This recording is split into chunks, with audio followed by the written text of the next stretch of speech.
আবৃত্তি করছি কবি অন্নদা শঙ্কর রায় রচিত নেমন্তন্ন কবিতা। যাচ্ছ কোথা চাংড়ি পোতা, কিসের জন্য নেমন্তন্ন?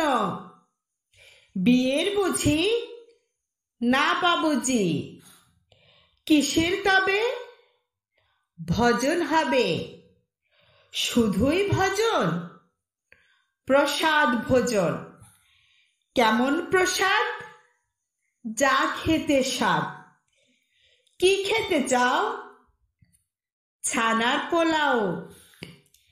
ইচ্ছে কি আর? সরপুরিয়ার। আহ কি আয়েশ, রাবড়ি পায়েস। এই কেবলি ক্ষীর কদলি। বাহ কি ফলার, সবরি কলার। এবার থামো, ফজলি আমো। আমিও যাই? না মশাই,